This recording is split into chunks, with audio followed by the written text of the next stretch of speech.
আসসালামু আলাইকুম রহমতুল্লাহ। কেমন আছো তোমরা? আশা করি অনেক ভালো আছো। আমিও মন আল্লাহ পাকের রহমতে অনেক ভালো আছি, আলহামদুলিল্লাহ। তো আজকে আমি তোমাদের মাঝে হাজির হয়ে গেলাম নতুন আরেকটি ভিডিওতে। আর আজকের এই ভিডিওটা হচ্ছে গুড সাইড ডেসক্রিপটিভ বা লিস্টিং প্যারাগ্রাফ, যে একটি মাত্র ফরম্যাট দিয়ে মানসম্মত উপায়ে কিভাবে তুমি গুড সাইড বা ডেসক্রিপটিভ বা লিস্টিং প্যারাগ্রাফ লিখে ফেলতে পারবে। তো অবশ্যই ভিডিওটি শুরু থেকে একদম শেষ পর্যন্ত কন্টিনিউ করো। যারা আমার চ্যানেলটা এখনও সাবস্ক্রাইব করো নাই তারা অবশ্যই সাবস্ক্রাইব করে নাও। হ্যাঁ, তোমাদের জন্য প্রায় প্রতিদিনই কিন্তু আমি ক্লাস দিয়ে যাচ্ছি। হ্যাঁ, প্রতিদিন সন্ধ্যা 6টা 59 মিনিটে তুমি এই চ্যানেলে এই ক্লাসগুলো পাবে। তোমাদের জন্য যে প্রয়োজনীয় যে ক্লাসগুলো, সেই ক্লাসগুলো আপলোড করা হচ্ছে, প্রতিদিনই কিন্তু করা হচ্ছে এটা। ওকে, তো দেখো গুড সাইড বা ডেসক্রিপটিভ বা লিস্টিং প্যারাগ্রাফ এই ফরম্যাট দিয়ে তুমি কি কি প্যারাগ্রাফ লিখে ফেলতে পারবে। হ্যাঁ, নাম্বার 1 রয়েছে কি এখানে, ট্রি প্লান্টেশন, বৃক্ষরোপণ, ফিমেল এডুকেশন, নারী শিক্ষা, ফিজিক্যাল এক্সারসাইজ। ফিজিক্যাল এক্সারসাইজ মানে কি, শারীরিক ব্যায়াম। আর্লি রাইজিং লিখতে পারবা, news paper, college library, college magazine, education, mobile phone. Mobile phone লিখতে পারবা। হ্যাঁ, মোবাইল ফোন লিখতে পারবা। তারপরে ইন্টারনেট লিখতে পারবা। অর্থাৎ যে কোনো গুড সাইড বা কোনো বিজ্ঞান রিলেটেড, প্রযুক্তি রিলেটেড প্যারাগ্রাফও যদি চলে আসে তাহলে সেটা তুমি লিখে ফেলতে পারবা। হ্যাঁ, এখানে একটা জিনিস হচ্ছে, দেখো এখানে বলছি যে কলেজ লাইব্রেরি।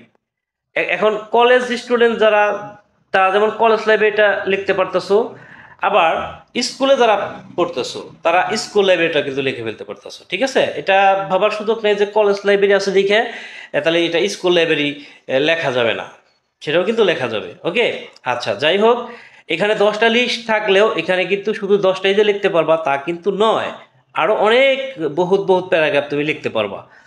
আচ্ছা, এখানে প্রথমত কি করতে হবে, যে প্রথমত নামটা মেনশন করে দাও। নেম অফ প্যারাগ্রাফ মানে প্যারাগ্রাফ যেটা আসছে সেটার নামটা বসায় দাও। বসায় দেওয়ার পরে এখন কি করতে হবে, টপিক সেন্টেন্স লিখতে হবে। টপিক সেন্টেন্স কি, এটা এর আগের ভিডিও কজ অ্যান্ড ইফেক্ট ভিডিওতে বলেছি যে টপিক সেন্টেন্সটা কি। অর্থাৎ প্যারাগ্রাফের প্রথম লাইনটা কীরকম হবে, ওইটাই হচ্ছে টপিক সেন্টেন্স। ওইটা একটা মাত্র টেকনিক দিয়ে কীভাবে লিখবে এর আগের কজ অ্যান্ড ইফেক্ট প্যারাগ্রাফে আমি বলেছি। আচ্ছা, তারপর লিখবা there are many important parts of our society. আমাদের সমাজের অনেক গুরুত্বপূর্ণ অংশ রয়েছে। সাচেস, হ্যাঁ, যেমন এডুকেশন, শিক্ষা, ফিমেল এডুকেশন, নারী শিক্ষা, ট্রি প্লান্টেশন, এটসেট্রা। অর্থাৎ এখানে বলা হচ্ছে যেমন শিক্ষা, নারী শিক্ষা, বৃক্ষরোপণ ইত্যাদি। এরপর স্টার চিহ্নিত ঘরে নাম, প্যারাগ্রাফের নাম বসাবে স্টার চিহ্নিত ঘরে। ধরো tree plantation, tree plantation is one of them, বৃক্ষরোপণ তাদের মধ্যে অন্যতম। এরপর কি আছে, যে it is a blazing of our society, এটা হচ্ছে আমাদের সমাজের জন্য আশীর্বাদ স্বরূপ। এটি আমাদের সমাজের আশীর্বাদ স্বরূপ। বাট ম্যানি অফ আস, কিন্তু আমাদের মধ্যে অনেকেই do not know the importance of it, এর গুরুত্ব জানি না। আমরা অনেকেই এর গুরুত্ব জানি না বা বুঝি না। There are many reasons behind it, এর পিছনে অনেকগুলো কারণ রয়েছে। এরপর দেখো, the uneducated and careless persons do not know the significance of it, অর্থাৎ যে অশিক্ষিত এবং অসচেতন ব্যক্তিরা এর তাৎপর্য বুঝে না বা তাৎপর্য জানে না। So they can not keep a good comment to do it, তাই এটি করার জন্য তারা ভালো মন্তব্য করে না। প্রবাবলি, সম্ভবত, they have no pure idea about it, সম্ভবত এ বিষয়ে তাদের স্বচ্ছ ধারণা নেই। অন দি আদার হ্যান্ড, অপর দিকে, the educated and conscious people welcome it, শিক্ষিত এবং সচেতন ব্যক্তিরা একে স্বাগত জানায়। They encourage their next generations to do বা ইউজ ইট, তারা তাদের পরবর্তী প্রজন্মকে এটি করার জন্য বা এটি ব্যবহার করার জন্য উৎসাহিত করে। এখন এইখানে দেখো দুইটা বিষয় আছে, একটা হচ্ছে ডু আর একটা হচ্ছে ইউজ। একটি হচ্ছে ডু, হ্যাঁ, পরেরটা কি ইউজ। তো এখানে কখন ডু লিখবা আর কখন ইউজ লিখবা, যদি দেখো যে তোমার যে প্যারাগ্রাফের টপিক সেটা হচ্ছে কোনো প্রযুক্তি রিলেটেড বা বিজ্ঞান রিলেটেড, তাহলে সেক্ষেত্রে ইউজ ব্যবহার করবা। যেমন ধরো ফেসবুক আসলো, ফেসবুকের জন্য ইউজ। ইন্টারনেট আসলো, তাহলে তুমি ইউজ ব্যবহার করবা।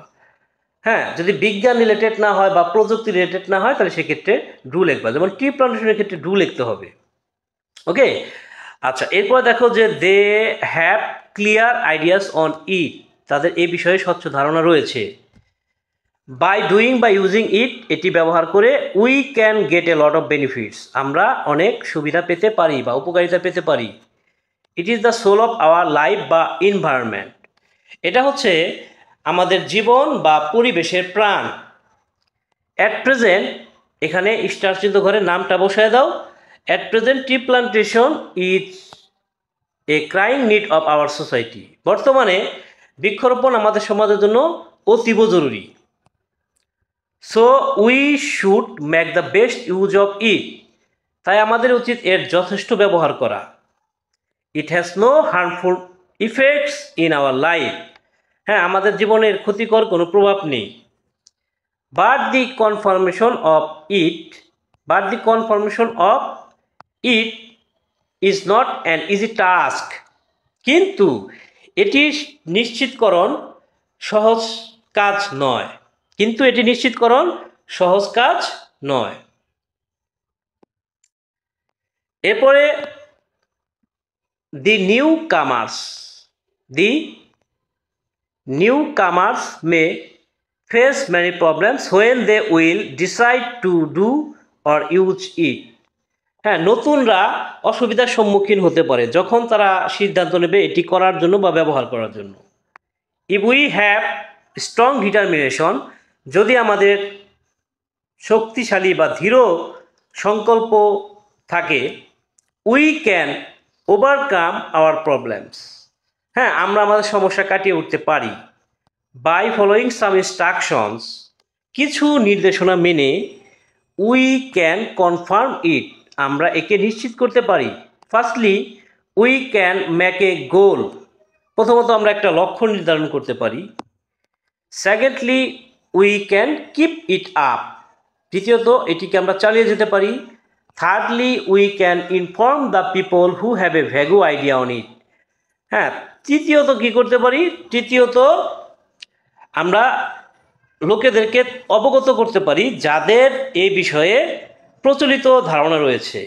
ফোর্থলি, চতুর্থত, our guardians and teachers can play effective roles to ensure it, হ্যাঁ তো চতুর্থত আমাদের অভিভাবক এবং শিক্ষকেরা কার্যকরী ভূমিকা রাখতে পারে এটি নিশ্চিত করার জন্য। Mass media can play effective roles in this regard, হ্যাঁ গণমাধ্যমগুলো এই বিষয়ে কার্যকরী ভূমিকা রাখতে পারে।